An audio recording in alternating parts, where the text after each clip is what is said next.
கிறிஸ்துவுக்குள் அன்பானவர்களே, கர்த்தருடைய நாமத்தில் உங்களை மகிழ்ச்சியோடு வாழ்த்துகிறேன்.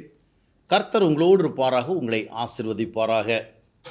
கிறிஸ்தவ மக்கள் அநேகர் இடத்துல ஒரு பழக்கம் இருக்குது. என்ன பழக்கம்னா, 100 ஸ்தோத்திர பலி, 500 ஸ்தோத்திர பலி, 1000 ஸ்தோத்திர பலி அப்படின்னு சொல்லிட்டு பல்வேறு ஆண்டுடைய நாமங்களையும் ஆண்டுடைய வல்லமைகளையும் ஆண்டவருடைய செயல்பாடுகளையும் சொல்லி ஆண்டவரை நமஸ்கரிக்கிற, ஸ்தோத்தரிக்கிற, துதிக்கிற அந்த செயலை செய்கிறது.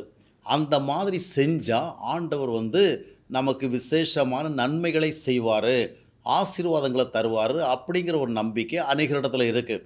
நிறைய ஊழியக்காரர்கள் கூட நீங்கள் அது நிறைய ஸ்தோத்திரம் பண்ணுங்கள், தினமும் 100 துதி சொல்லுங்கள், 200 துதி சொல்லுங்கள், ஆண்டவர் அற்புதம் செய்வார், அந்த மாதிரிலாம் சொல்லி கொடுக்குறதையும் பார்க்க முடிகிறது.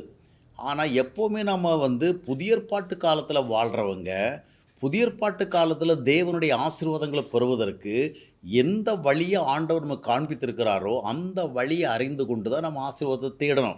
எபேசியர் 1ஆம் அத்தியாயத்தினுடைய 3வது வசனத்தை நீங்கள் பார்க்கும் பொழுது, கிறிஸ்துவுக்குள் நாம் சகல ஆவிக்குரிய ஆசீர்வாதத்தினால் ஆசீர்வதிக்கப்பட்டிருக்கிறோம். அப்போது ஆசீர்வாதங்களுக்காக நாம் செய்ய வேண்டியது 100 ஸ்தோத்திர பலி சொல்கிறதில்ல, 500 ஸ்தோத்திர பலி சொல்கிறதில்ல, 1000 ஸ்தோத்திர பலி சொல்கிறதில்ல.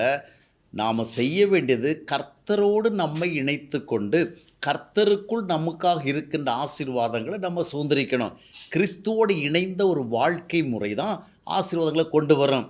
அப்போ ஸ்தோத்திர பலியெல்லாம் சொல்ல வேண்டியதில்லையா, துதியெல்லாம் சொல்ல வேண்டியதில்லையா, அதெல்லாம் தப்பா அப்படிங்கிற கேள்விகளும் இல்லை.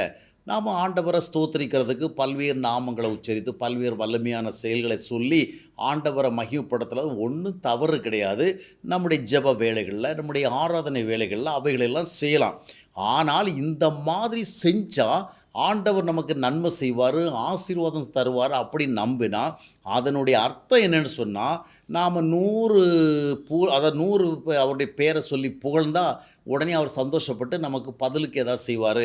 இல்லை 500 ஸ்தோத்திரத்தை சொன்னால் அதுக்கு ஒரு பதில் செய்வார் சொன்னால், ஸ்தோத்திரத்துக்காக அவர் நம்மை ஆசீர்வதிக்கிறார், துதிக்கிறதுக்காக அவர் நம்மை ஆசீர்வதிக்கிறார், அந்த விதமாக அர்த்தமாகிறது. ஏன்னா நாம் பிள்ளைகளாக இருக்கிறபடினாலே பிள்ளைகளுக்குரிய சுதந்திர உரிமையை பயன்படுத்தி தான் ஆண்டுடைய ஆசீர்வாதங்களை பெற வேண்டும். பழைய ஏற்பாட்டு காலங்களில் இது போன்ற முறைமைகள் இருந்தது. அந்த காலத்தில் மக்கள் அநேகர் பின்பற்றினார்கள். ஆனால் புதிய ஏற்பாட்டில் நாம் தேவனுடைய பிள்ளைகளாகிவிட்ட காரணத்தினால ஆண்டவரை 100 முறை புகழ்ந்து விட்டால், 200 முறை புகழ்ந்து விட்டால், 300 முறை புகழ்ந்து விட்டால் அதற்கு பதிலாக ஆண்டவர் பரிசாக இதை தருவான் நம்புவது முறையானதல்ல. அந்த காலத்தில் ராஜாக்களை எல்லாம் என்ன செய்வாங்கன்னா, கவிஞர்களும் கலைஞர்களும் புலவர்களும் போய் என்ன பண்ணுவாங்கன்னா, ரொம்ப பிரமாதமாக புகழ்வாங்களாம். புகழ்ந்து அந்த புகழ்ச்சிக்கு பதிலாக ராஜா என்ன செய்வோன்னா, அவங்களுக்கு பரிசு கொடுப்பார், பணம் கொடுப்பார், நிறைய பண முடிப்பெல்லாம் கொடுப்பாராம். ஆனால் ஆண்டவர் அப்படி அல்ல. அவர் நம்ம ரொம்ப புகழ்கிறதுனால நம்மை ஆசீர்வதிக்கிறதில்ல. முதலாவது நாம் அவருடைய பிள்ளைகளாக மாற வேண்டும், மறுபடியும் பிறந்த அனுபவத்தை பெற வேண்டும், பெற்றுக்கொண்டு அவரோடு நம்ம இணைந்து வாழணும். இந்த இணைந்து வாழ்வதற்கான ஆவிக்குரிய வழிகளைத்தான் நம்ம பின்பற்ற வேண்டும் என்று ஏதோ இந்த பிற மதங்களில் இருக்கிறது மாதிரி நாம் நிறைய நமஸ்காரங்களை சொல்லிவிட்டால், நிறைய மந்திரங்களை சொல்லிவிட்டால், நிறைய துதிகளை சொல்லிவிட்டால் அதுக்கு பதிலாக ஆண்டவர் ஆசீர்வாதம் தருவார் என்று எண்ணுகிற எண்ணம் சரியானதல்ல. அது கிறிஸ்துவ வழியல்ல. நீங்கள் ஆண்டவரை சரளமாக துதிக்கிறதுக்காக, ஸ்தோத்திரிக்கிறதுக்காக 100 ஸ்தோத்திர பலி, 1000 ஸ்தோத்திர பலி பயன்படுத்துங்க. நான் கூட ஒரு காலகட்டத்தில் துதி மலர்கள் 1000 அப்படிங்கிற புத்தகத்தை வெளியிட்டேன். அது சரளமாக துதிப்பதற்காக நான் அதற்கேற்ற விதமாக அதை உருவாக்கினேன். என்னுடைய நிறைய மற்ற புஸ்தகங்களோடு அந்த புஸ்தகம் அநேகர் அதிகமாக வாங்கினாங்க. ஆனால் அதில் நாம் கண்ட ஒரு காரியம்னா, அநேகர் அந்த புஸ்தகத்தை எப்படி பயன்படுத்த ஆரம்பித்தாங்க, எல்லாரும் இல்லை, கொஞ்சம் பேர்.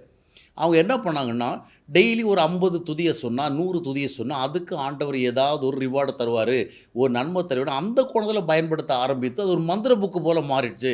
அதனால் நான் ஒரு முடிவு செய்தேன், இந்த புத்தகத்தை இனிமேல் ரீபப்ளிஷ் பண்ணக்கூடாது, ரீப்ரிண்ட் பண்ணக்கூடாது அப்படின்னு. இப்பொழுது அந்த புக்கு எங்கேயுமே புழக்கத்தில் இல்லை, அதை வெளியிடுகிறதும் இல்லை. ஏனென்றால் புதிய ஏற்பாட்டில் தேவனுடைய பிள்ளைகள் என்ற முறையில் ஆண்டவருடைய சமூகத்தில் பேசி நாம் நன்மைகளை பெறணும். நம்முடைய தேவைகளுக்காக ஆண்டவரிடத்தில் டாக் பண்ணணும்.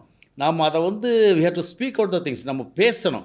அதுக்கு பதிலாக சூத்திரம் அல்லேலூயா அப்படியே சொல்லிகிட்டு இருக்கிறதுனால ஆண்டவர் இதை பார்த்து நம்மளை நல்லா புகழ்கிறானே, நல்லா துதிக்கிறானே, அவனுக்கு ஒரு பெனிஃபிட் கொடுப்போம் அப்படி செய்வார் எதிர்பார்க்கக்கூடாது. எனவே ஆவிக்கேற்ற விதமாக ஆண்டவரை அணுகுவோம், பிள்ளைகளாக மாறி பிள்ளைகள் முறையில் அணுகுவோம்.